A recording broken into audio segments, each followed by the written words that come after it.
আমাদের রাস্টক্স ঔষধটা তক্তা তরু নামক এক প্রকার গাছ থেকে তৈরি হয়েছে। এবার দেখেন এই তক্তা তরু নামক এই গাছের যে বৈশিষ্ট্য, এই বৈশিষ্ট্যগুলো আমাদের রাস্টক্স রোগীর মধ্যে পাওয়া যাবে। কীরকম? এই তক্তা তরু গাছটি আপনার স্যাঁতসেঁতে জায়গায়, জলাভূমিতে যেখানে জলের ভাগ বেশি এবং যেখানে আপনার স্যাঁতসেঁতে স্থান, অর্থাৎ সবসময় জল থাকে, জলাবদ্ধ জায়গা, এরকম জায়গাতে আমাদের এই তক্তা তরু নামক গাছটি জন্মায় এবং বর্ষাকালে মুকুলিত হয়, অর্থাৎ বর্ষাকালে তার মুকুল আসে। এখন দেখেন বর্ষাকালে যখন মুকুলিত হয়, এটার মানে হচ্ছে আমাদের রাস্টক্সের রোগীগুলো বর্ষাকালে বেশি আক্রান্ত হয়। তারপরে দেখেন এই তক্তা তরু নামক গাছটি রাত্রিবেলায় সজীব ও সতেজ হয়ে ওঠে। ঠিক রাস্টক্সের রোগীগুলোর রোগও এই রাত্রিবেলাতে আক্রমণ করে।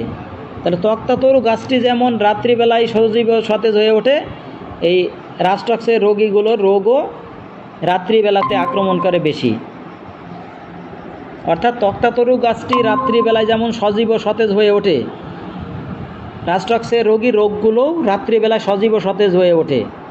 এখন এই তক্তা তরু গাছটা, যেটা রাস্টক্স ওষুধের মূল উপাদান, সেই গাছটি দিনের বেলায় রৌদ্রের তাপে তাকে নিস্তেজ দেখায় এবং রাত্রিবেলায় সজীব হয়। তার মানে দেখেন যে এই যে তক্তা তরু নামক গাছ থেকে আমাদের যে রাস্টক্স ওষুধটা তৈরি, এই তক্তা তরু গাছটা রাত্রিবেলায় সজীব হয়। তা আমাদের রাস্টক্সের রোগীর রোগগুলোও কিন্তু রাত্রিবেলায় সজীব হয়, অর্থাৎ রোগে আক্রমণ করে। আবার দিনের বেলায় সূর্যের আলোতে এই রাস্টক্সের এই যে তক্তা তরু গাছটি, এটা হচ্ছে আপনার নিস্তেজ হয়ে থাকে। তা আমাদের রাস্টক্সের রোগীর রোগগুলোও কিন্তু দিনের বেলায় নিস্তেজ হয়ে থাকে। এবং দেখেন বর্ষাকালে কিন্তু এই তক্তা তরু গাছটি মুকুলিত হয়। তা আমাদের রাস্টক্সের রোগীর রোগগুলো কিন্তু বর্ষাকালে বাড়ে। তক্তা তরু গাছটা স্যাঁতসেঁতে জায়গায় জন্মায়, জলাবদ্ধ জায়গায় সজীব সতেজ হয়ে থাকে। অর্থাৎ তক্তা তরু গাছটির সজীব ও সতেজতার সাথে আমাদের রাস্টক্সের রোগীর রোগ লক্ষণগুলোর একটা মিল আছে। যখন ওই তক্তা তরু গাছটি সজীব সতেজ হয়, তখন রাস্টক্সের রোগীগুলো রোগ লক্ষণ বাড়ে। আর যখন ওই গাছটি দিনের বেলায় নিস্তেজ হয়ে থাকে, তখন রাস্টক্সের রোগগুলো কিন্তু নিস্তেজ থাকে, অর্থাৎ দিনের বেলায় রোগীগুলো একটু ভালো বোধ করে। এখন দেখেন এই রাস্টক্সের রোগীগুলো সাধারণত অস্থির হয়ে থাকে। আমরা একটা গ্রুপ হিসেবে পড়ছি, সেটা হলো অস্থিরতার গ্রুপ। তো এই অস্থিরতার গ্রুপে রাস্টক্স, আর্সেনিক এবং অ্যাকোনাইট আছে। তো এই রাস্টক্সের রোগীগুলো অত্যন্ত অস্থির। এরা এত পরিমাণে অস্থির এবং উদ্বিগ্ন যে তারা মৃত্যু ভয়ে কাতর হয় এবং তারা কেউ যদি ওষুধ খাওয়াতে চায় তাহলে সে ওষুধও খায় না। তার মধ্যে সন্দেহ প্রবণতা আছে যে তাকে বিষ খাইয়ে মারা হবে, সেই কারণে সে ঔষধ খেতে চায় না। সে অত্যন্ত সন্দিগ্ধ এবং সন্দেহপ্রবণ। রাস্টক্সের রোগগুলো ঠিক আমাদের এই অস্থির করে দেওয়ার মতো। অঙ্গ প্রত্যঙ্গে আমাদের থাকে কি, কামড়ানি থাকে, অঙ্গ প্রত্যঙ্গে অত্যন্ত কামড়ানি থাকে, অস্থিরতা থাকে, যার কারণে রাস্টক্সের রোগীগুলো এক জায়গায় স্থির হয়ে থাকতে পারে না, অবিরত নড়াচড়া করতে থাকে। কিন্তু আমাদের একটা জিনিস খেয়াল রাখতে হবে যে এই রাস্টক্সের রোগীগুলো যখন প্রথম সঞ্চালন করে, যখন প্রথম নড়াচড়া করে, তখন প্রথম নড়াচড়ায় তার কষ্ট বাড়ে, কিন্তু কিছুক্ষণ চলাচল করার পর তার রোগগুলো কমে যায়। অর্থাৎ প্রথম সঞ্চালনে কষ্ট হয়, পরবর্তী সঞ্চালনগুলোতে সে আরাম বোধ করে। এরকমভাবে যখন সে সারাদিন সঞ্চালন করতে থাকে, চলাফেরা করতে থাকে, তখন তার ভালোই বোধ করে। কিন্তু যখন অতিরিক্ত সঞ্চালন করে, অর্থাৎ চলাফেরা করে, তখন শরীরটা গরম হয়ে যায়। শরীর গরম হলে কিন্তু তার ভালো লাগে, কারণ রাস্টক্সের সকল রোগ গরমে উপশম হয়, ঠান্ডায় বাড়ে। তাহলে সে যখন চলাফেরা করে, কাজকর্ম করে, তখন তার শরীর গরম হয় এবং সে ভালো বোধ করে। কিন্তু যখন অতিরিক্ত কাজকর্ম করে ফেলে, তখন তার শরীর গরম হয়ে ঘেমে যায়। এবার ওই ঘামটা যখন তার শরীরে বসে যায়, তখন তার মধ্যে দেখা দেয় অস্থিরতা। অর্থাৎ শরীরে ঘাম বসে গিয়ে, গরম থেকে হঠাৎ ঘাম বসে গেলে তারা রাস্টক্সের রোগীতে পরিণত হয়। তখন এক জায়গায় স্থির হয়ে বসে থাকতেও পারে না, চলাফেরাও করতে পারে না, স্থির হয়ে থাকতে পারে না। স্থির হয়ে থাকলে তার সকল কষ্ট বাড়ে, তখন সে আবার চলাফেরা শুরু করে। এইভাবে সে চলাফেরা এবং বসার মধ্যেই তার দিন যায়। অর্থাৎ সে চলাফেরা করবে অবিরত, তাতেও শান্তি পায় না, আবার যে রেস্ট করবে তাতেও শান্তি পায় না। এই হলো রাস্টক্সের রোগীদের অস্থিরতার বড় একটা তবে এই অস্থিরতার কারণে সে অনেক সময় আত্মহত্যা করতে চায়, কিন্তু আত্মহত্যা করতে পারে না। কারণ কি, এর হচ্ছে মৃত্যু ভয় আছে এর মধ্যে। মৃত্যু ভয় অ্যাকোনাইটে আছে, আর্সেনিকে আছে, রাস্টক্সেও আছে, কিন্তু সবচেয়ে বেশি মৃত্যু ভয় হচ্ছে অ্যাকোনাইটের রোগীগুলো মৃত্যুর সময় পর্যন্ত বলে দেয় যে আমি অমুক সময় মারা যাব। কিন্তু পার্থক্য হলো, দেখেন যে অ্যাকোনাইটের যে অস্থিরতা এটা হচ্ছে শারীরিক ও মানসিক দুই ধরনের, আর আর্সেনিকের অস্থিরতা হচ্ছে মানসিক। সে মনে করে আমি মারা যাব, আমার অমুক রোগ হয়েছে, সে অত্যন্ত দুর্বল হয়ে পড়ে। একবার দুবার বাথরুম হলেই সে দুর্বল হয়ে পড়ে, সে নড়াচড়া শক্তি হারিয়ে ফেলে। তাহলে ওর হচ্ছে মানসিক অস্থিরতা আর্সেনিকের, আর মানসিক অস্থিরতার কারণে এক জায়গা থেকে আরেক জায়গায় ঘুরে বেড়ায়। আর রাস্টক্সের রোগীর অস্থিরতা হচ্ছে শারীরিক, কারণ তার এক জায়গায় বসে থাকলে শরীরে কামড়ানি দেখা দেয়, কষ্ট দেখা দেয়, তার কারণে সে অবিরত চলাচল করতে চায় এবং কাজকামের মধ্যে থাকলে সে ভালো বোধ করে। তা আমরা জানি কি, এই রাস্টক্সের রোগীর সর্বশরীর কামড়ানি বেদনা থাকে, অস্থিরতা থাকে এবং এর সাথে সর্দি থাকে। শরীরের যে কোনো বেদনা প্রথম সঞ্চালনে বৃদ্ধি পায়, কিন্তু পরবর্তী সঞ্চালনে তার উপশম বোধ করে। এগুলো আমরা নেট্রাম সালফে পাই, মেডোরি নামে পাই, টিউবারকুলি নামে পাই। আর শরীরের বাত ব্যথা পীড়াগ্রস্ত রোগীর দেহে এই ওষুধটি খুব ভালো কাজ করে, উত্তম রূপে হয়ে থাকে। আর বাত পীড়ার সাথে অস্থির বেদনা, অস্থিতে বেদনা, মাংসপেশিতে বেদনা সবই দেখা দেয়, এবং এই ঘর্ম বসে যে ঠান্ডা লেগে এদের রোগ লক্ষণগুলো দেখা দেয়। দেখেন রাস্টক্সের রোগীগুলো মানে এত পরিমাণের ঠান্ডাতে তার রোগ লক্ষণ বাড়ে যে রাত্রে লেপ কাঁথার মধ্যে শুয়ে থাকে, সেই লেপ কাঁথার মধ্যে থেকে হাত পা যদি একটু বাইরে বের হয়ে আসে তাতেও তার অস্থিরতা লাগে, অর্থাৎ ভালো লাগে না। কিন্তু তার গরম ঘরে থাকলে, গরম পরিবেশে থাকলে এবং শরীরে মানে বেশি পরিমাণের কাপড় চোপড় দেওয়া থাকলে সে ভালো বোধ করে। অর্থাৎ অস্থিরতায় উপশম হয়, উত্তাপে উপশম হয়, আক্রান্ত স্থানে উত্তাপে উপশম হয়। আর বর্ষার জল হাওয়ার মধ্যে ও ভিজা স্যাঁতস্যাঁতে স্থানে যত প্রকার রোগ দেখা দেয়, যেমন জ্বর, আমাশয়, তারপরে খোসপাচড়া, উদারময় বাত, ইরিসিপেলা, সেলুলাইটিস, বাত, পক্ষাঘাত, কার্বাঙ্কল, বসন্ত, মানে যে কোনো প্রকার রোগ যদি বর্ষাকালে দেখা দেয় এবং ভিজা স্যাঁতস্যাঁতে স্থানের মধ্যে দেখা দেয়, সেক্ষেত্রে আমরা রাস্টক্সকে ভাবব। আর যদি এই রোগগুলো ক্রনিক হয়ে থাকে তাহলে আমরা রাস্টক্সকে বাদ দিয়ে অবশ্যই নেট্রাম সালফ, থুজা এগুলো চিন্তা করব যদি ক্রনিক হয়ে থাকে। আর নতুন অবস্থায়, তরুণ অবস্থায় আমরা রাস্টক্স ব্যবহার করব। আর প্রতি বর্ষায় রোগ আক্রমণ হলে নেট্রাম সালফ, থুজা, টিউবারকুলি নাম বেশি ভালো কাজ করে রাস্টক্সের তুলনায়। জলে ডুবে আত্মহত্যা করতে চায় কিন্তু মৃত্যু ভয়ের কারণে করতে পারে না। সন্দেহপ্রবণ, সন্দিগ্ধ, ঔষধ খেতে চায় না, কারণ ভাবে তাকে বিষ পান করে হত্যা করা হবে। আমাশয় মলত্যাগের পূর্বে এর পেট ব্যথা থাকে এবং মলত্যাগ হয়ে গেলেই তার পেট ব্যথার উপশম। আমাশয়ে মলত্যাগের পূর্বে তার পেট ব্যথা থাকে, মলত্যাগ হইলেই তার উপশম হয়। কিন্তু দেখেন মার্কসলের পেট ব্যথা শুরু হয় বাথরুম করেও তার পেট ব্যথা কমে না, বরং আরও বাড়ে।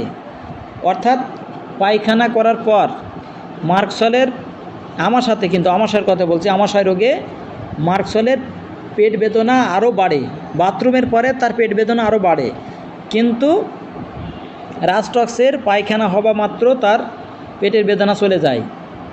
আর এই রোগীগুলো কোনো কোনো ক্ষেত্রে পিপাসার অভাবও দেখা দেয়। ঠান্ডা জল বা ঠান্ডা দুধ খেতে তার ভালো লাগে। এক্ষেত্রে ব্যাসিলিনামও আছে যে ঠান্ডা দুধ বা ঠান্ডা পানি খেতে পছন্দ করে। স্ত্রী লোকদের জরায়ুর শিথিলতায় যদি তারা অতিরিক্ত কায়িক পরিশ্রম করার ফলে জরায়ুর শিথিলতা দেখা দেয়, সেক্ষেত্রে আমরা রাস্টক্সকে ভাবতে পারি। রাস্টক্স ওষুধটা দেখেন যে হঠাৎ কোনো আমাদের আঘাতে বা হঠাৎ কোনো দুর্ঘটনায় আমাদের পেশি যখন আক্রান্ত হয়, অর্থাৎ ভারী কোনো কিছু উপরে তুলতে গিয়ে যদি আমাদের পেশিতে টান লাগে, মাংসপেশিতে, সেক্ষেত্রে আমরা রাস্টক্সকে ভাবব। তারপরে যদি আমাদের এই যে জয়েন্টগুলো মচকে যায়, তাহলে সেক্ষেত্রে রুটা ভালো কাজ করে। মাংসপেশি যদি কোনো ভারী কিছু তুলতে যেয়ে আক্রান্ত হয়, তাহলে আমরা রাস্টক্স দেব। আর যদি জয়েন্টগুলোতে মচকে যায়, তাহলে সেক্ষেত্রে আমরা রুটা দেব। এখন আসেন, এই রাস্টক্সের রোগীগুলো দেখেন যে অতিরিক্ত পরিশ্রমের পর, প্রসবের পর অর্থাৎ বাচ্চা ডেলিভারির পর, টাইফয়েডের পর, ভিজা জমিতে নিদ্রা যাইবার পর এবং ঘর্মাবস্থায় গোসলের পর এদের পক্ষাঘাত দেখা দেয়। পক্ষাঘাতের ক্ষেত্রে আমরা কি মেডিসিন ভাবি? পক্ষাঘাতের ক্ষেত্রে আমরা মেডিসিন ভাবি 1 নম্বরে কোস্টিকাম ভাবি, কিন্তু রাস্টক্সও এক্ষেত্রে যায় যদি অতিরিক্ত পরিশ্রমের পর হয়, প্রসবের পর হয়, টাইফয়েডের পর হয়, ভিজা জমিতে নিদ্রা যাইবার পর হয় এবং ঘর্মাবস্থায় গোসলের পর হয়। আর ঘর্ম অবরুদ্ধ হয়ে অসুস্থতা, অর্থাৎ দেখেন এই রোগীটা কাজকাম করার ফলে তার শরীরে ঘাম দেখা দিয়েছে এবং এই ঘামটা হঠাৎ করে ঠান্ডা পানিতে গোসল করার কারণে হোক বা বাইরে থেকে হঠাৎ এসির মধ্যে ঢোকার কারণে যদি তার ঘামটা বন্ধ হয়ে যায়, তাহলে সেই ঘামটা বন্ধ হয়ে অসুস্থতা দেখা দিলে আমরা রাস্টক্সকে ভাবব। এক্ষেত্রে আমাদের ডাল কামারার লক্ষণও কিন্তু আসে, কিন্তু পার্থক্য হলো রাস্টক্সের রোগীর জিহ্বার অগ্রভাগ ত্রিকোণ লাল বর্ণ। রাস্টক্সের রোগীর জিহ্বার অগ্রভাগ ত্রিকোণ লাল বর্ণ দেখা দেয়, ঠিক আছে, এবং নড়াচড়ায় উপশম দেখা দেয়। এটা কিন্তু ডাল কামারাতেও আছে, নড়াচড়ায় উপশম, কিন্তু জি লাল কাটা জিব্বে, ডগায় ত্রিকোণ, লাল চোখ, দাঁতের ছাপ, মানে এই রাষ্ট্রকে। জি ধন্যবাদ। তাহলে রাস্টক্সে এবং ডাল কামারাতেও কিন্তু ঘর্ম অবরুদ্ধ হয়ে অসুস্থতা আছে, কিন্তু এই রাস্টক্সেও নড়াচড়ায় উপশম আছে, ডাল কামারাতেও নড়াচড়ায় উপশম আছে, কিন্তু পার্থক্য বুঝে নিতে হবে। সেটা হলো রাস্টক্সের রোগীর জিহ্বার অগ্রভাগ ত্রিকোণ লাল বর্ণ থাকে, ঠিক আছে। আর শীতের সময় কাশি আছে এই রাস্টক্সের, কিন্তু এই ডাল কামারাতে শীতের সময় কাশি নেই। অর্থাৎ শীতের সাথে তার কাশি থাকবে। যদি শীতের সাথে কাশি থাকে তাহলে রাস্টক্স, কিন্তু ডাল কামারাতে শীতের সময় কাশি থাকে না। আর ডাল কামারাতে জিহ্বার অগ্রভাগ ত্রিকোণ লাল বর্ণ নেই, রাস্টক্সে আছে, কিন্তু নড়াচড়ায় উপশম দুইটা ওষুধেই আছে। এখান থেকে আমাদের এভাবে পার্থক্য করে নিতে হবে। আর চর্মরোগগুলো অত্যন্ত রসযুক্ত হয়ে ওঠে, ঠিক আছে। রাস্টক্সে চর্মরোগগুলোতে পানি থাকে, অর্থাৎ পুজপূর্ণ বটিকা মতো যে ফোসকা বলে না, ওই ফোসকা রসযুক্ত হয়ে ওঠে এবং অত্যন্ত চুলকাতে থাকে এবং আক্রান্ত স্থান ফুলে যায়। আমরা দেখবেন যে পোড়া নারাঙ্গাতে কিন্তু রাস্টক্স ভালো কাজ করে। যে চর্ম উদ্ভিদগুলো ছেড়ে যাওয়ার পর কালো কালো দাগ থেকে যায়, সেই ক্ষেত্রে আমরা রাস্টক্স ভাবতে পারি। আর বিসর্প সাইটিকা শরীরের বাম দিকে প্রকাশ পায় আর প্লুরিসিস ডান দিকে প্রকাশ পায়। এবং দেখেন এই যে কালো বর্ণের চর্মরোগ কালো বর্ণ হয়ে গেলে রাষ্ট্রকে কি মানে ওই কালো বর্ণ যাবে? হ্যাঁ, কালো বর্ণ দেখলে আমরা রাস্টক্সকে ভাবতে পারি, আরও অন্য ওষুধ থাকতে পারে, কিন্তু ম্যাক্সিমাম টাইমে কিন্তু দেখবেন যদি চর্ম উদ্ভিদ শুকিয়ে যায়, পানিপূর্ণ থাকবে, হ্যাঁ পানিপূর্ণ ফোসকা থাকবে, কিন্তু শুকাই গেলে ওই মুখটা কালো হয়ে যাবে, এই ক্ষেত্রে রাস্টক্স নির্ধারিত। তারপর যদি অন্য কোনো ওষুধের লক্ষণ আসে সেটা ভিন্ন কথা। আর এই কালো বর্ণের মসুরির মতো মারাত্মক বসন্তে, মসুরির দানার মতো কালো বর্ণের মারাত্মক বসন্তে আমরা রাস্টক্স ভাবতে পারি, তার সাথে আর্সেনিকও ভাবতে পারি, কিন্তু ওই লক্ষণ তো আমরা বুঝতে পারবো যে এটা রাস্টক্স, এটা আর্সেনিক। আর শারীরিক পরিশ্রমজনিত বা মানসিক পরিশ্রমজনিত কাশি দেখা দেয়, এটা আমরা ব্রায়োনিয়াতেও পাই। দেখেন ব্রায়োনিয়ার সাথে কিন্তু অনেক মিল আছে এবং অমিলও আছে। ব্রায়োনিয়ার রোগ লক্ষণ ডান দিকে প্রকাশ পায়, আর রাস্টক্সের রোগ লক্ষণ বাম দিকে প্রকাশ পায়। রাস্টক্সের নড়াচড়াই ভালো থাকে, চুপচাপ থাকলে রোগ বাড়ে। ব্রায়োনিয়াতে চুপচাপ থাকলে ভালো থাকে, নড়াচড়া করলে রোগ বাড়ে। আর ব্রায়োনিয়ার রোগগুলোও দেখেন আক্রান্ত স্থানে গরম প্রয়োগে উপশম করে। এই রাস্টক্সের রোগীগুলো কিন্তু আক্রান্ত স্থানে গরম প্রয়োগ ভালোবাসে, কিন্তু ব্রায়েনের রোগী গরম ঘরে থাকতে পারে না, গরম জায়গায় থাকতে পারে না, কিন্তু রাস্টক্সের রোগীগুলো গরম ঘর চায়, গরম পোশাক চায়, গরম স্থানে থাকলে তার সকল যন্ত্রণা ভালো থাকে। মিলও আছে, আবার কিছু অমিলও আছে।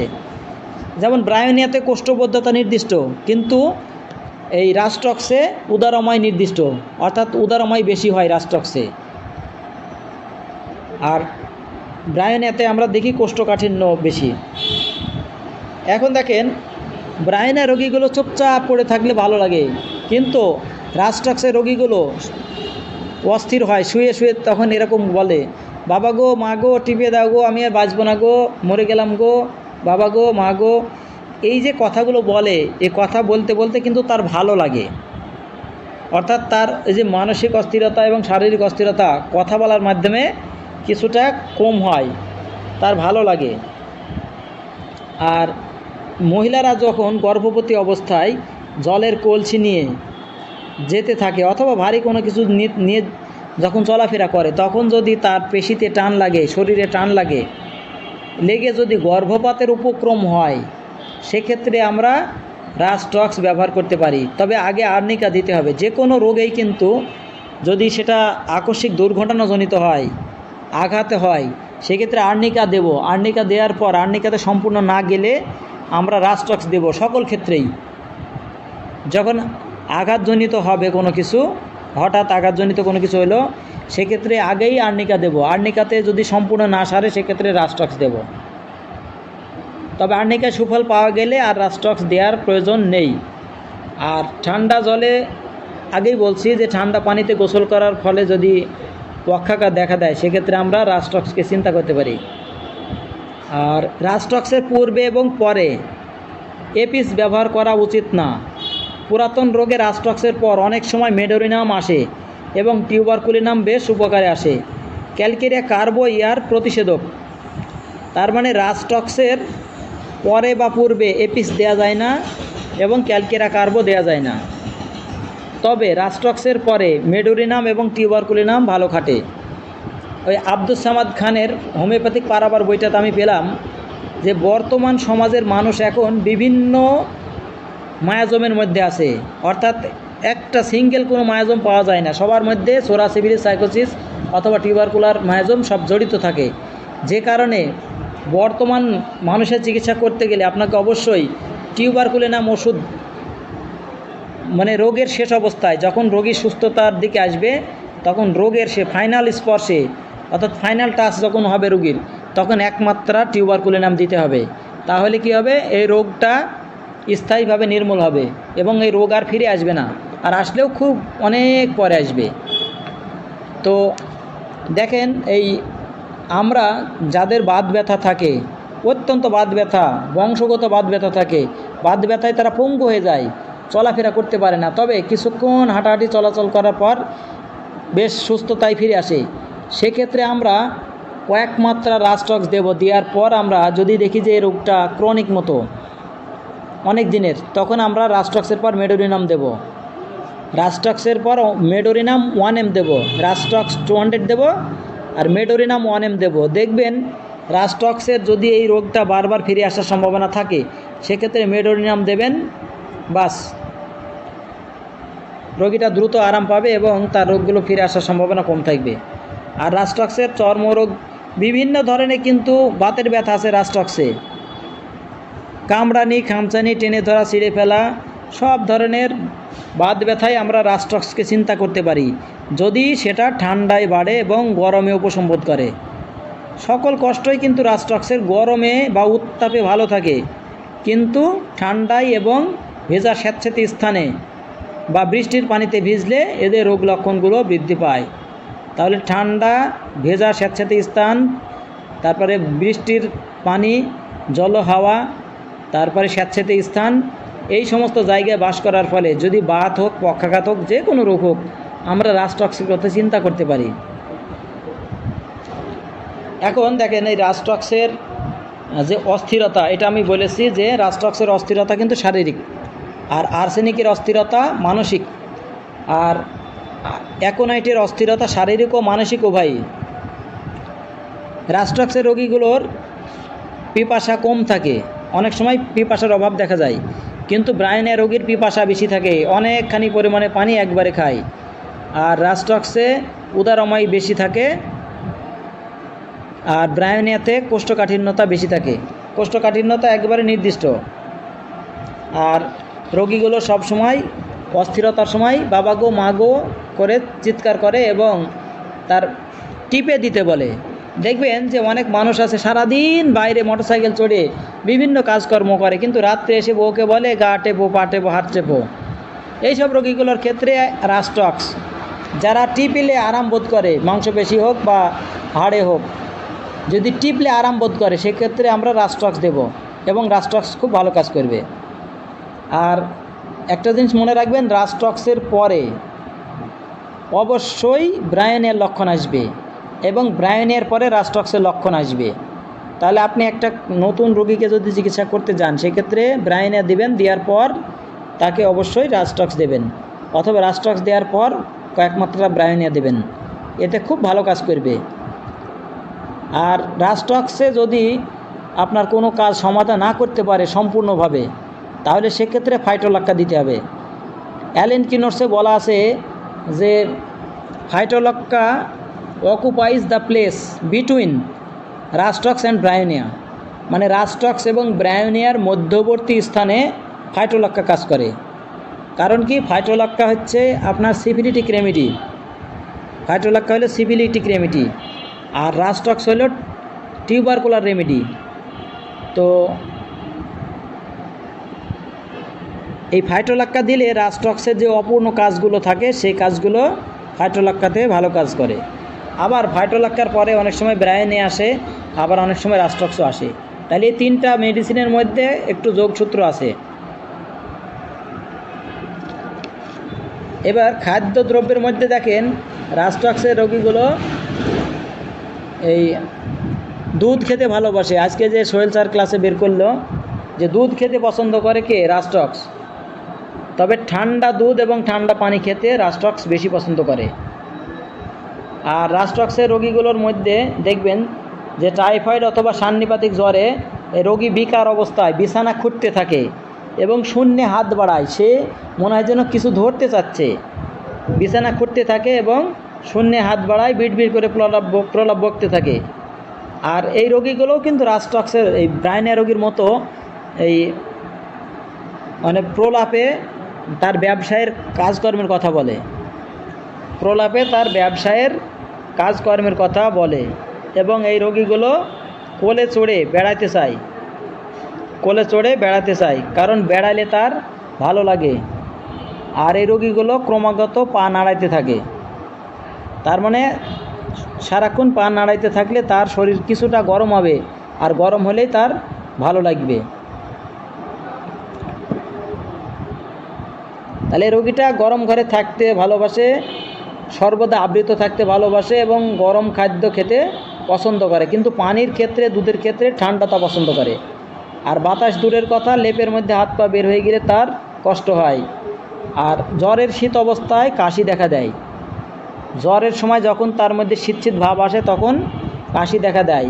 এক্ষেত্রে আমরা রাস্টক্স এবং টিউবারকুলিনামের কথা চিন্তা করতে পারি। আর এর পেটের মধ্যে গ্যাস থাকে, বায়ু সঞ্চয় হয়, যার কারণে পেট ফাঁপা থাকে, অত্যন্ত স্পর্শকাতর হয়, হাত ছোঁয়ানো যায় না, উদারময় দেখা দেয়। এই মোটামুটি রাস্টক্স